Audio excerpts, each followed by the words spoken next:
Praise the Lord, హల్లెలూయా. ప్రభునందు ప్రియమైన దేవుని బిడ్డలకు ప్రభు అయిన యేసుక్రీస్తు నామములో మీ అందరికీ హృదయపూర్వకమైన వందనాలు తెలియజేస్తున్నాను. ప్రియులారా, అందరూ బాగున్నారా? దేవుని మహాకృప నీడ వల్లే మనల్ని వెంబడించి నేటి వరకు మనల్ని సజీవుల లెక్కలో నిలిపిన దేవునికే అనంత ఘనత, మహిమ, ప్రభావములు, స్తోత్రములు కలుగునుగాక. ఆమేన్. దేవుడు ఇంతవరకు కూడా కంచె వేసి కాపాడి మనల్ని భద్రపరిచి కావలసిన ప్రతి ఈవిని పరలోకము నుండి మనకు సమకూరుస్తూ ఏ ఇబ్బంది లేకుండా ప్రభు మనం ఇంతవరకు దీవించినందుకు దేవునికి మనం అందరము కూడా కుటుంబ సమేతంగా ప్రభువుని స్తుతింపబద్ధులమై ఉన్నాము. మరలా మీ అందరి కొరకు ఈ వీడియో చేయడానికి ప్రభు కృప చూపించారు. అందుని బట్టి దేవునికి స్తోత్రం కలుగునుగాక. ప్రార్థన చేసుకుందాం. మమ్మల్ని అతి మిక్కిలిగా ప్రేమించిన మా ప్రియ పరలోకపు తండ్రి, మహోన్నతుడా, జీవాధిపతి, సర్వాధికారి, ఘనమైన మీ పాదములకు వందనాలు, స్తోత్రాలు, కృతజ్ఞతలయ్యా. అపారమైన మీ కృపలో మమ్మల్ని ఇంతవరకు దాచి కాచినందుకు వందనాలు. ఈ 2020 మే మాసంలో 4వ ఆదివారపు పునరుత్థాన ఆరాధనలో మేమందరం పాల్పొంపులు పొంది నీ పరిశుద్ధ నామాన్ని మహింపరచడానికి మీరు చూపించిన ఉన్నతమైన కృపను బట్టి వందనాలు చెల్లిస్తూ ఉన్నాం. ప్రభువా, నీడవలే మమ్మల్ని వెంబడిస్తూ నేటి వరకు మమ్మల్ని కాపాడిన కన్న తండ్రి నీకు వందనాలు. ఈ దినమున నీ సన్నిధిలో చేరిన మమ్మల్ని అందరినీ దీవించినందుకు మీకు స్తోత్రములు. ప్రభువా, ఇదిగో మీ నామములో నీ సన్నిధిలో ప్రభువా చేరి ఉన్న మమ్మల్ని అందరినీ మీరు దీవించండి. ఎక్కడ ఇద్దరు లేక ముగ్గురు నా నామమును కూడా ఏకీభవించి ప్రార్థిస్తారో మరి మధ్యలో ఉంటానని సెలవిచ్చిందేవా. మా మధ్యలో మీరు ఉన్నందుకు మీకు నిండు కృతజ్ఞతలు చెల్లిస్తూ ఉన్నా ప్రభువా. మీరు మాతో ఉన్నందుకు మీకు వందనాలు ప్రభువా. ఇదిగో నాయన, ఈ వాక్యం వీక్షిస్తున్న ప్రతి బిడ్డను మీరు ఆశీర్వదించి దీవించి మహిమగల మీరు ఆకడకు రాజ్యములకు సిద్ధపరచమని కృపగల మీ చేతుల్లో సమర్పిస్తున్నాం. సంఘములను బిడ్డలను దీవించండి. ప్రతి ఒక్కరూ వాక్యము చేత బలము పొంది ఆధ్యాత్మిక ఎదుగుదలలో పురోభివృద్ధి నొందుచు ముందుకు సాగిపోయే కృప ప్రతి ఒక్కరికి మీరు దయచేయమని ప్రార్థిస్తున్నాను. ఈ కార్యం అంతటిని మీరు దీవించి ఆటంకాలని రద్దుపరిచి అదృశ్యని హస్తము తోడించి సర్వఘనత, కీర్తి, ప్రభావాలు మీరు పొందమని నాయన కార్యం అంతటిని మీరు ఆశీర్వదించమని యేసు నామమున అడిగి వేడుకొనుచున్నాం తండ్రి. ఆమేన్. ఆమేన్. పరిశుద్ధ గ్రంథంలో నుంచి ఒక వాక్యం ఈ దినమున మనం చదువుకుందాం. అది అపోస్తలుడైన పౌలు హెబ్రీలకు రాసినటువంటి పత్రిక 11వ అధ్యాయం 10వ వాక్యం చదువుకుందాం. ఏలయనగా దేవుడు దేనికి శిల్పియు నిర్మాణికుడునై ఉన్నాడో పునాదులు గల ఆ పట్టణము కొరకు అబ్రహాము ఎదురు చూచుచుండెను. చదవబడిన లేఖన భాగం హెబ్రీలకు రాసిన పత్రిక 11వ అధ్యాయం 10వ వచనం. ఈ హెబ్రీలకు రాసిన పత్రికలో 11వ అధ్యాయము అనగానే అందులో మనకి జ్ఞాపకం వచ్చే సంగతులు ఏమిటంటే విశ్వాసుల వీరుల జాబితా అక్కడ మనకు కనబడుతుంది. విశ్వాసుల వీరుల పట్టీలో అక్కడ ఎంతమంది తమ విశ్వాసమును దేవుని ఎదుట కనపరిచి ఎంతటి కృపను పొందారో, ఎంతటి జయాలు పొందారో, ఎంతటి ఆశీర్వాదాలు, ఆధిక్యతలు, ఘనతలు, విలువలు పొందారో మనకి కనబడుతూ ఉంది. విశ్వాసం అనేది ఎంత గొప్పదో ఆ అధ్యాయం మనకు చక్కగా వివరిస్తూ ఉంటుంది. నిరీక్షింపబడిన వాటి యొక్క నిజస్వరూపమని, అదృశ్యమైనవని ఉన్నవి అందుటకు రుజువు చేసేది ఏమిటి అంటే విశ్వాసమేనని, విశ్వాసము లేకుండా దేవునికి ఇష్టడై ఉండుట అసాధ్యమని, విశ్వాసమును బట్టి అర్పణ శ్రేష్టమైనదిగా మార్చబడుతుందని, ఇలా విశ్వాసమును గూర్చి అనేకమైన విషయములు ఆ అధ్యాయం మనకు చక్కగా తెలియచేస్తూ ఉంది. ఈ కోణంలో మనం చూస్తే అబ్రహాము అనేటువంటి ఒక వ్యక్తిని గురించి మనం ఈ రోజున చూస్తాం.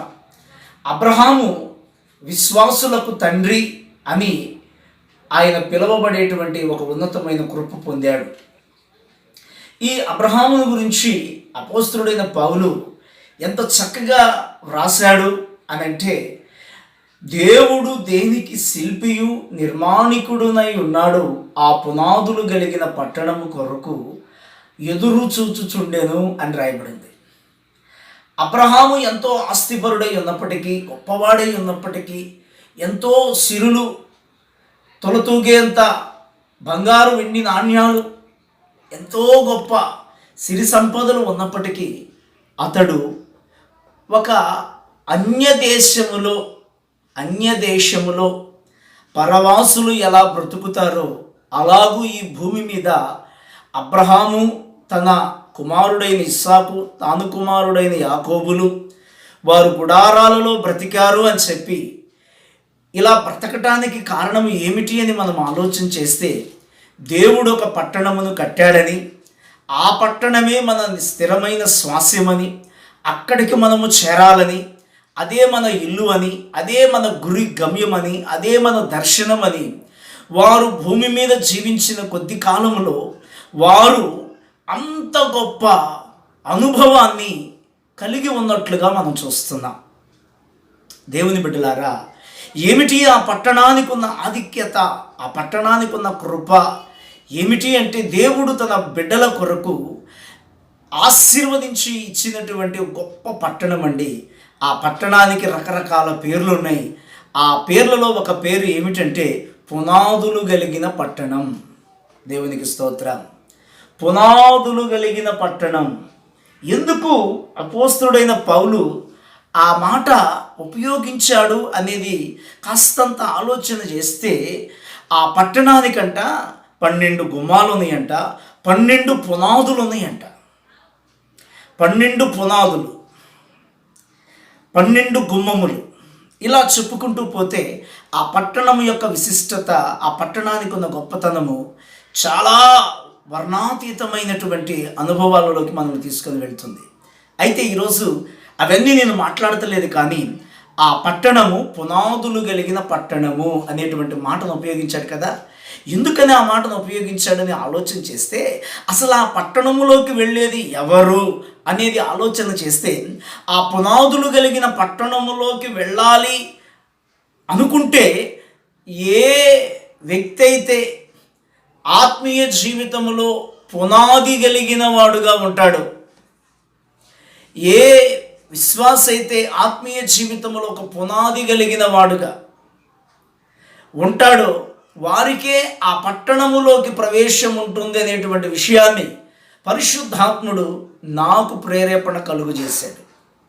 దేవుని బిడ్డలారా, ఆ పునాదులు కలిగిన పట్టణంలోకి చేరాలంటే ఒక పునాది కలిగిన విశ్వాసం అయితేనే ఆ పట్టణంలోకి నువ్వు చేరతావు.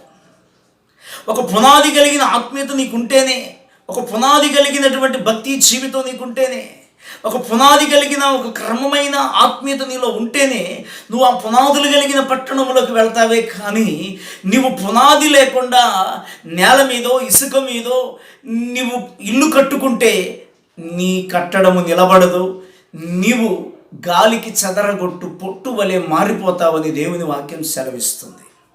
దేవుని బిడ్డ, ఈ వాక్యాన్ని మనం గమనిస్తే, ఆ పునాదులు కలిగిన పట్టణంలోకి నువ్వు చేరాలంటే నీ జీవితంలో కూడా నీకు కొన్ని పునాదులు అవసరం.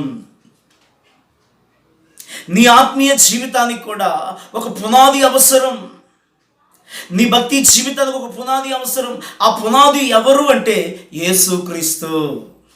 యేసుక్రీస్తు. అదే మాట మనకి కొరింథీయులకు రాసిన మొదటి పత్రికలో అపోస్తలుడైన పౌలు చక్కగా మనకు తెలియజేస్తారు. ఒక్కసారి ఆ వాక్యాన్ని మనం చూద్దాం.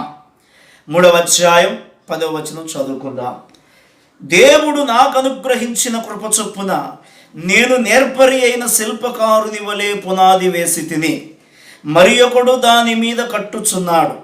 ప్రతివాడు దాని మీద ఎలాగూ కట్టుచున్నాడో జాగ్రత్తగా చూచుకొనవలెను.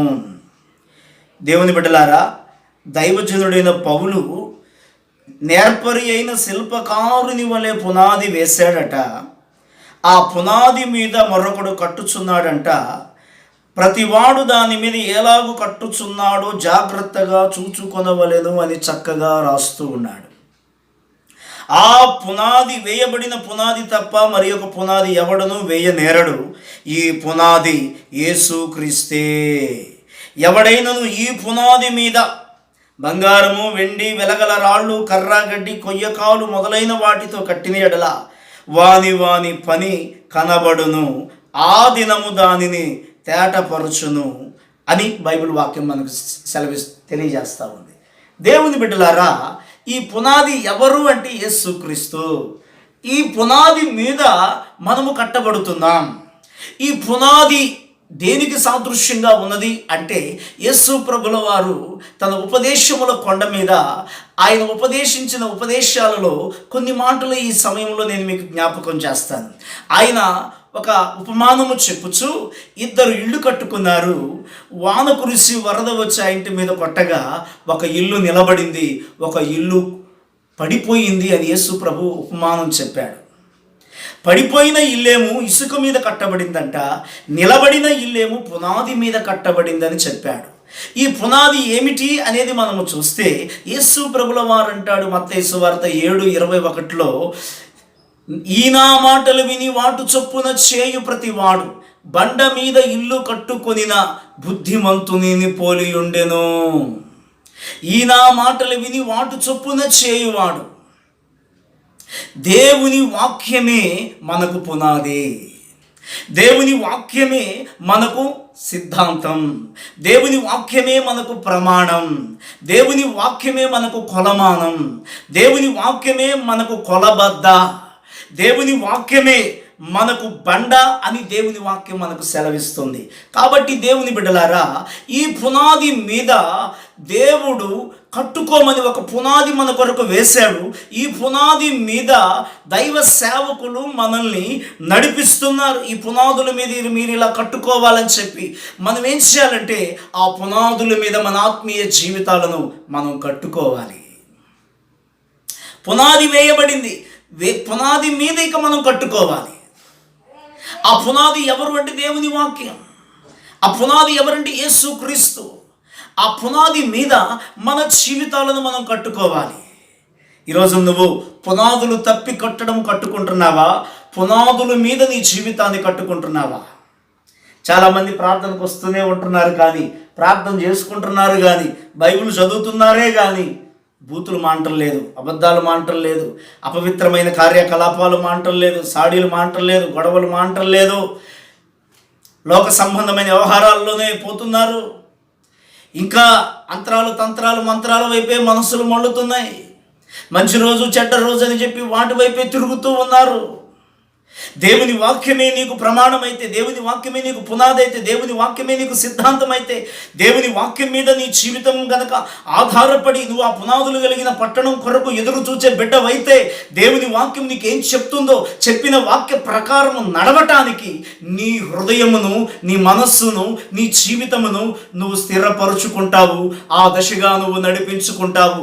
ఎంతమంది నీకు ఎదురుగా నిలబడి సవాళ్లు విసిరినా, ఎంతమంది నిన్ను ప్రేరేపించి ఆ తప్పుడు మార్గంలో నడిపించాలని పురుకొల్పుతున్నా, దేవుని వాక్యం నీ హృదయంలో ప్రతిష్ఠింపబడినది కనుక, ఆ వాక్యమే నిన్ను నడిపిస్తుంది కనుక నీవు తప్పిపోలేవు.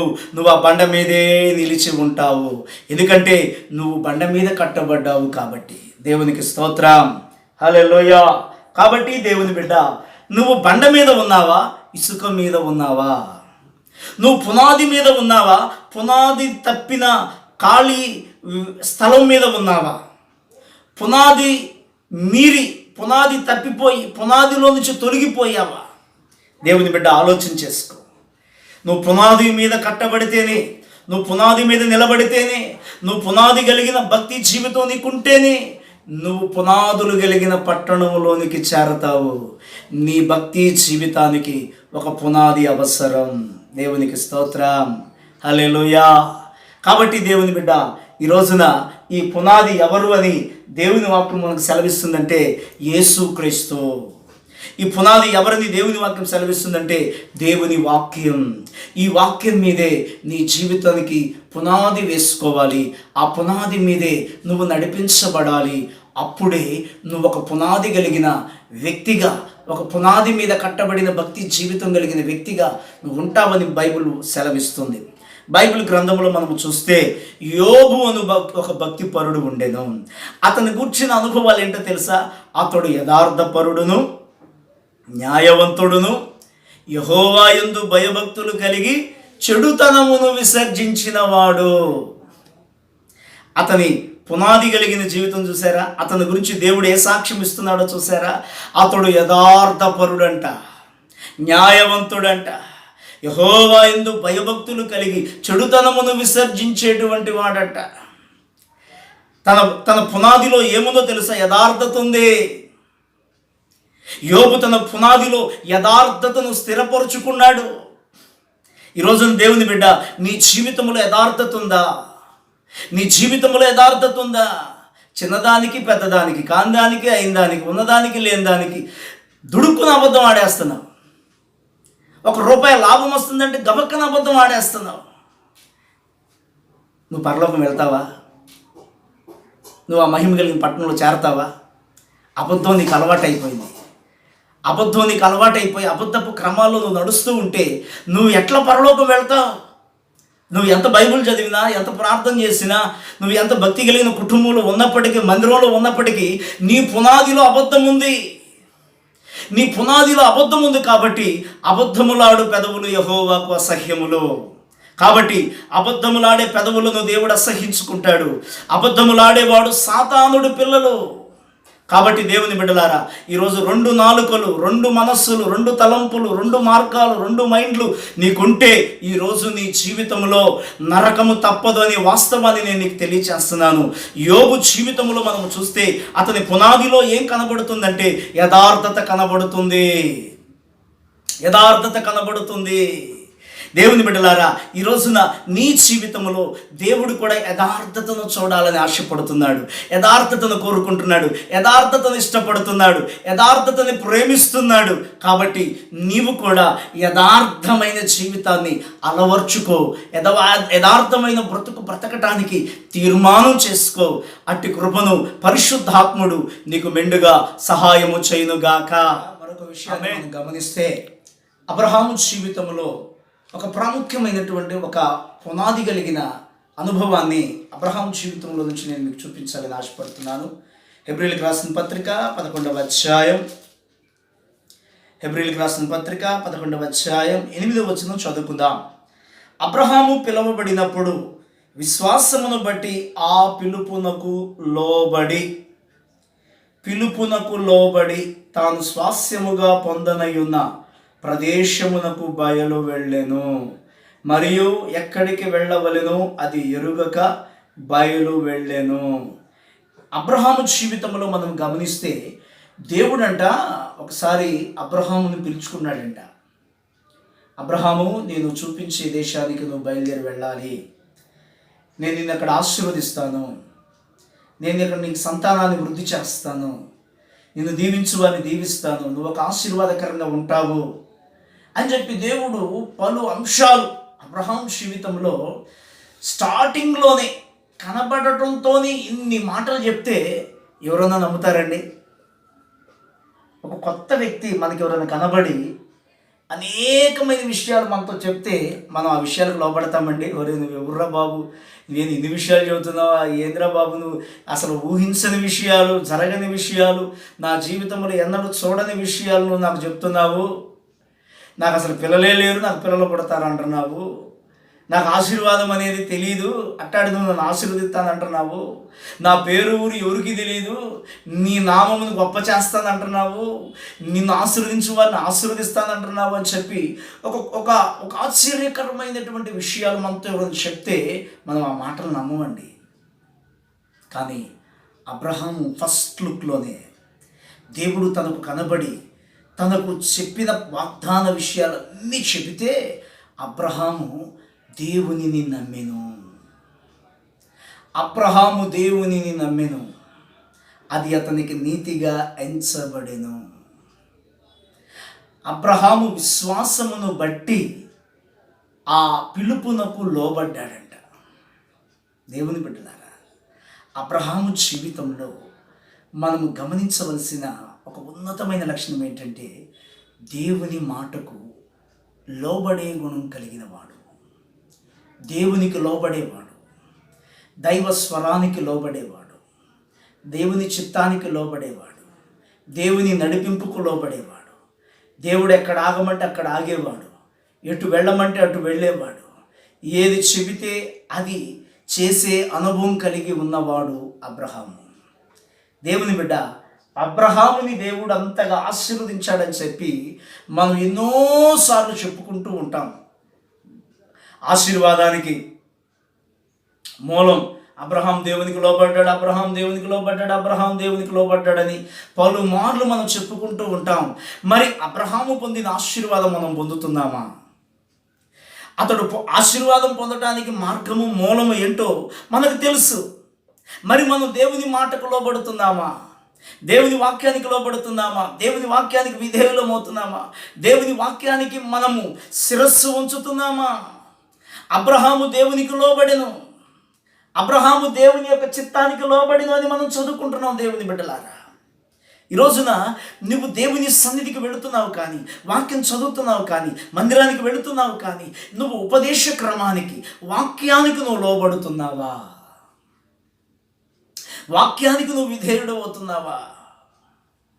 వాక్యం నీతో మాట్లాడినప్పుడు ఆ వాక్యానికి నువ్వు శిరస్సు వంచి లోబడి సాగిలపడి, ప్రభువా ఈ వాక్యము నా కొరకే ఈ దినమును నువ్వు మాట్లాడావయ్యా, ఈ వాక్య ప్రకారం నేను నడుస్తానయ్యా అని నీ గుండెలు ఎప్పుడైనా నువ్వు బాదుకొని, నీ హృదయమును మార్చుకొని, ప్రభు సన్నిధిలో తీర్మానం చేసుకొని, నీ హృదయములో దైవ చిత్తానికి, దైవ నడిపింపుకు నిన్ను నీవు అప్పగించుకున్నావా? ఏ కాడికి నీకు అనుకూలముగానే బ్రతుకుతున్నావు, నీకు అనుకూలమైన భక్తి జీవితాన్ని నువ్వు కొనసాగిస్తున్నావు, నీకు అనుకూలంగా, నీకు బాధ తగలనంతసేపు భక్తిని చక్కగా కొనసాగిస్తున్నావు. కాస్తంత బాధ కలిగితే, కాస్తంత నొప్పి తగిలితే, కాస్తంత కష్టం కలిగితే, కాస్తంత ఇబ్బంది కలిగితే దేవుని చిత్తాన్ని పక్కన పెడుతున్నావు, దైవ నడిపింపును పక్కన పెడుతున్నావు, దేవుని వాక్యాన్ని పక్కన పెడుతున్నావు, దేవుని మార్గాన్ని పక్కన పెట్టి నీ యొక్క స్వచిత్తానికి లోబడి నడుచుకుంటున్నావు.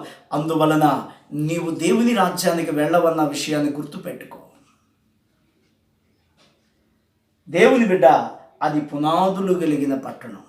ఆ పట్టణంలోకి మనం చేరాలంటే ఖచ్చితంగా మన ఆత్మీయ జీవితంలో ఒక పునాది ఉండాలి.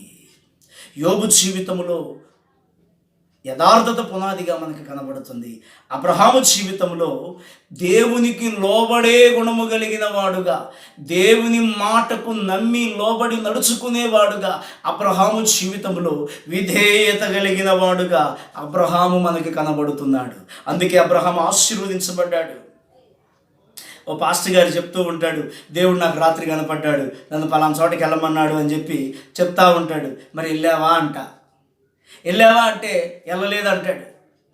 మళ్ళీ ఇంకోసారి కనపడ్డాడు, దేవుడు రాత్రి కనపడ్డాడు, పలానా చోటకి వెళ్ళమన్నాడు, మరి వెళ్ళావా? ఎన్నిసార్లు దేవుడు నీతో కనబడి మాట్లాడుతున్నా, వెళ్ళమన్నా చోటకు నువ్వు వెళ్లకుండా, ఎన్నిసార్లు దేవుడు నాతో మాట్లాడే నువ్వు చెప్పినా అది వ్యర్థం చేస్తున్నావు కదా.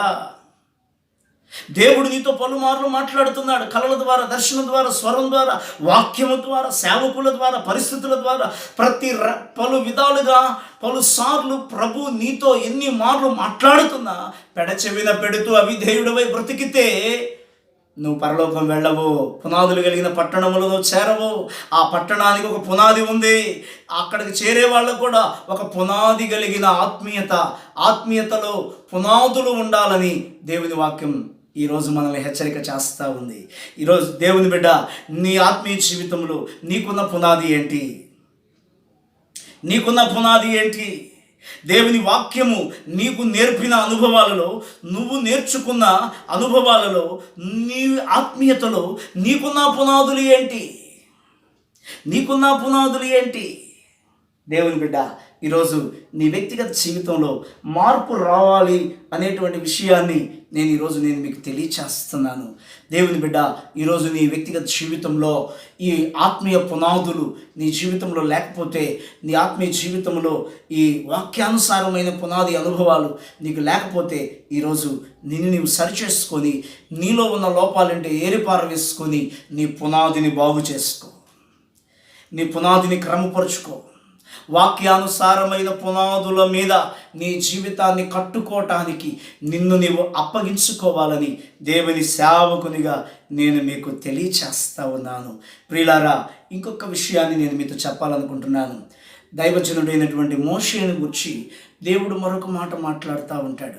ఏమిటి ఆ మాట అంటే, మోషే నా ఇల్లంతటిలో నమ్మకమైన వాడు, భూమి మీద ఉన్న మనుషులందరిలో కల్లా సాత్వికుడు. భూమి మీద ఉన్న మనుషులందరిలో కల్లా సాత్వికుడు మోషే అండి. సాత్వికుడు. సాత్వికుడు అంటే అర్థం ఏంటో తెలుసా? సాత్వికుడు అంటే అర్థం ఏంటో తెలుసా? దేవుని చిత్తానికి, దేవుని మాటకు, దేవునికి ఎదురు మాట్లాడని అనుభవం కలిగినోడు మోషే. సాత్వికమైన గుణం కలిగిన వాడు. దేవుడు పిలుచుకొని ప్రత్యేకపరుచుకొని ఐగుప్తుకి వెళ్ళి నా ప్రజలైన ఇశ్రాయేలుని తోడుకొని రా, నేను నీకు తోడై ఉంటా, నీ ద్వారా ఇశ్రాయేలు గొప్ప విడుదల కలుగు చేస్తా అని చెప్పి దేవుడు మోషేని బలపరిచి ఐగుప్తుకు పంపించి అద్భుతాలు చేయించి అక్కడి నుంచి తోడుకొని వచ్చి 40 సంవత్సరాలు అరణ్యంలో మోషే ద్వారా పలు అద్భుత ఆశ్చర్య కార్యాలు ప్రభు జరిగించి ఆ వాగ్దాన భూమికి అంచులోకి తెచ్చిన తర్వాత దేవుడు అంటారు, ఇదిగో ఆ వాగ్దాన భూమిని నువ్వు చూస్తావు కానీ అందులో అడుగు పెట్టవు అంటాడు. అందులో అడుగు పెట్టవు అంటాడు. అన్నప్పుడు మోషే చాలా హృదయంలో నొచ్చుకొని ఉంటాడు, బాధపడి ఉంటాడు. ఏంటి ప్రభువా, ఇన్ని సంవత్సరాలు ఆ దేశంలో వెళ్ళాలని, ఆ దేశానికి వెళ్ళాలని నన్ను పంపించావు కదా, నన్ను బలపరిచావు కదా, అక్కడికి నన్ను పంపించి అద్భుత కార్యాలు చేయించి నా ద్వారా ఇశ్రాయేలును ఐగుప్తులో నుంచి విడిపించి అరణ్యములో పలు అద్భుత కార్యాలు జరిగించి నీ ప్రజలంటే ఏంటో సర్వలోక ప్రజలకు తెలియచేసి చివరికి వాగ్దాన భూమిలో అడుగు పెట్టే టయానికి నన్ను అక్కడికి అడుగు పెట్టద్దు, ఓన్లీ నువ్వు చూస్తావు కానీ అడుగు పెట్టవు అని చెప్పి అంటున్నావేంటి ప్రభు, ఇది నీకు న్యాయమేనా అనే ప్రశ్న వేయటానికి మోషే దగ్గర ఉంది. కానీ మోషే మాట్లాడా, నీ చిత్తమే సిద్ధించునుగాక అని అన్నాడు. మోషే ఆ పర్వతం మీదకి ఎక్కి అలాగే మరణించాడండి. మోషేలో ఉన్న గొప్పతనం ఏంటంటే, సాత్వికుడు అనే దాని గొప్పతనం ఏంటంటే, నువ్వు ఆ పర్వతం మీదకి ఎక్కి చనిపో అన్నాడు దేవుడు. నోవాహుకేమో ఓడ కట్టమన్నాడు, సొలొమోను ద్వారా ఏమో మందిరం కట్టించుకున్నాడు, యేసుక్రీస్తు వారి ద్వారానేమో సంఘం కట్టించాడు, మోషే ద్వారా ప్రత్యక్షపు గుడారం నిర్మాణం చేయించాడు, చివరికి మోషేని చనిపోమంటున్నాడు. దేవుని బిడ్డలారా, మందిరాలు కట్టమంటే కడతాం, పేద ప్రజలకు సహాయం చేయమంటే చేస్తాం, ఆస్తిపాస్తులు పేదలకు దానం చేయమంటే చేస్తాం. కానీ నువ్వు చచ్చిపో అంటే చచ్చిపోతామా? రేపు నువ్వు ఈ జాముకి చనిపో అని చెప్పి దేవుడు మనతో మాట్లాడితే ప్రభువా ఎందుకని అంటామా? ఇస్కియాలాగా నీ ఇంటిని చక్కబెట్టుకో అని ఇస్కియాతో చెప్పగానే ఇస్కియా గోడ తట్టు తిరిగి ఏడ్చి ప్రార్థన చేసుకున్నాడు. మోషే అలా మాట్లాడా, ప్రభు చిత్తము జరుగునుగాకని చెప్పి మరణానికి అప్పగించుకొని కామ్గా చనిపోయాడు. అది సాత్వికం అంటే. దైవ చిత్తానికి ఎప్పుడు ఎదురు తిరగకుండా, దేవునికి ఎప్పుడు ఎదురు మాట్లాడకుండా లోబడి నడుచుకునేవాడే సాత్వికుడు. అందుకే మోషేని గురించి దేవుడు అంటున్నాడు, నా ఇల్లంతటిలో మోషే సాత్వికుడు అన్నాడు. మోషే యొక్క ఆత్మీయ పునాదిలో సాత్వికం ఉంది. సహోదరుడా, ఈ వాక్యం వింటున్నా నీవు ఎన్ని మార్లు నీ తండ్రి మీద తిరగబడ్డావు, ఎన్ని మార్లు నీ తల్లి మీద తిరగబడ్డావు, ఎన్ని మార్లు ఓ సహోదరి నీ భర్త మీద తిరగబడ్డావు, ఎన్ని మార్లు నీకంటే పెద్దవారు అన్నలు కానీ అక్కలు కానీ వారి మీద తిరగబడ్డావు, ఎన్ని మార్లు స్కూల్లో ఉపాధ్యాయుడి మీద తిరగబడ్డావు, ఎన్ని మార్లు సంఘంలో సేవకుడి మీద తిరగబడ్డావు, ఎన్ని మార్లు దేవుడు నియమించిన అధికారుల మీద తిరగబడ్డావు. ఒకవేళ తిరుగుబాటు స్వభావం నీలో ఉంటే ఈరోజు నీ జీవితాన్ని మార్చుకో, నువ్వు పరలోకం వెళ్ళావు. తిరుగుబాటు స్వభావం, తిరుగుబాటు హృదయం కలిగిన వాళ్ళను దేవుడు తన సన్నిధిలో నుంచి గెంటి వేస్తాడని బైబిల్ సెలవిస్తుంది. ఈరోజు నీ జీవితాన్ని పరిశీలన చేసుకో. మోషే ఇల్లంతటిలో నమ్మకమైన వాడు, సాత్వికుడని రాయబడింది. మోషే దేవుని ఎదుట నిలబడిపోయాడు. ఆయన ఏది చెప్పితే అది చేశాడు. ప్రత్యక్ష గుడారం కట్టమంటే కట్టాడు, ఇశ్రాయేలు విడిపించుకురమ్మంటే విడిపించుకొచ్చాడు, చనిపోమంటే చనిపోయాడు. ఎక్కడ ఎదురు మాట్లాడిన దాఖలాలు లేవు. ఈరోజు నువ్వు కూడా అలాంటి అనుభవాలలో ఉంటే మోషేకు తోడై ఉన్నట్లు దేవుడు నీకు నాకు మనందరికి తోడై ఉంటాడు. మోషే ద్వారా అద్భుతాలు జరిగించిన దేవుడు, మోషేకు ఘనతను తెచ్చిన దేవుడు, మోషేని గొప్ప చేసిన దేవుడు నిన్ను కూడా గొప్ప చేస్తాడు. కాబట్టి ఈ రోజున అబ్రహాము దేవుణ్ణి మనం ఆరాధిస్తున్నాం, యోబు దేవుణ్ణి మనం ఆరాధిస్తున్నాం, మోషే దేవుణ్ణి మనం ఆరాధిస్తున్నాం. కాబట్టి ఆనాటి దేవుడే ఈనాడు ఉన్నాడు. నీ జీవితంలో ఇటు ఆత్మీయ పునాదులు కలిగి ఉంటే నువ్వు కూడా పునాదులు కలిగిన పట్టణంలోకి చేరతావు. నీవు ఈ రోజున నీ హృదయాన్ని ప్రభువుకు అప్పగించుకొని సాత్వికమైన గుణంలో సాగిపోవాలని దేవుని సేవకునికి తెలియచేస్తున్నాను. అబ్రహాము వలె దేవుని మాటకు లోబడి నడుచుకునే గుణం కలిగిన వాడుగా ఉండాలని దేవుని సేవకుడిగా తెలియచేస్తున్నాను. ఈ వాక్యము ద్వారా నీ హృదయాన్ని పరిశీలన చేసుకో, నీ పునాదిని సరిచేసుకో, నీ కట్టడాన్ని సరిచేసుకో, నీ జీవితాన్ని సరిచేసుకో. నీవు ఒక ఆత్మీయ పునాదుల మీద కట్టబడిన వ్యక్తిగా సాగిపోవాలని దేవుని సేవకుడిగా తెలియచేస్తూ ఈ నా మాటలు ముగిస్తున్నాను. దేవుడి వాక్యం మన వినికిడిలో ఆశీర్వదించును గాక. ఆమేన్. ప్రార్థన చేసుకుందాం. దయచేసి అందరూ తలలో ఉంచి కళ్ళు మూసుకున్నట్లయితే ప్రార్థన. మహాపరిశుద్ధుడా, ప్రేమగల తండ్రి, గొప్ప దేవా, కృపగల మీ పాదములకు వందనాలు. నిన్ను నమ్ముకుని ప్రజల కొరకు పునాదులు కలిగిన పట్టణం కట్టారని, ఆ మహాపట్టణంలో మేము చేరాలంటే మేము కూడా ఒక పునాది కలిగిన భక్తి కనపరచాలని మీరు మాకు సెలవిచ్చారు. ఆ పునాది దేవుని వాక్యమని, ఆ పునాది యేసుక్రీస్తుని, ఆ పునాది వేసింది ప్రభువా మీరేనని, ఆ పునాదుల మీద మా జీవితాలను మేము కట్టుకొని రేపు మహిమ కలిగిన రాకడకు సిద్ధపరచబడే ఒక ఉన్నతమైన అనుభవాలు మేము కలిగి ఉండాలని మీరు సెలవిచ్చిన నీ మాటలను బట్టి వందనాలు. యోబు జీవితంలో మేము చూస్తే యథార్థత కనబడుతుంది, అబ్రహాము జీవితంలో చూస్తే విధేయత కనబడుతుంది, నాయనా మోషే జీవితంలో చూస్తే సాత్వికము కనబడుతుంది. ప్రభువా అయా, వారి యొక్క ఆత్మీయ జీవితాలలో అట్టి అనుభవాలను పునాదులుగా గోడలుగా కట్టుకొని నాయన, ఆ అనుభవాలలో నాయన వారు జీవిస్తూ ఉన్న విధానమును బట్టి మీకు వందనాలు. ప్రభువా ఈ అనుభవాలు వారికి మీరు నేర్పారు, వారు నేర్చుకున్న వాటిని అనుసరించి నడిచి సర్వలోకములో ఒక మాదిరి కలిగిన జీవితాలు కనపరిచి నీకు మహిమ తెచ్చే బిడ్డలుగా వారు భూమి మీద ఉన్న విధానమును బట్టి మీకు స్తోత్రములు చెల్లిస్తున్నా.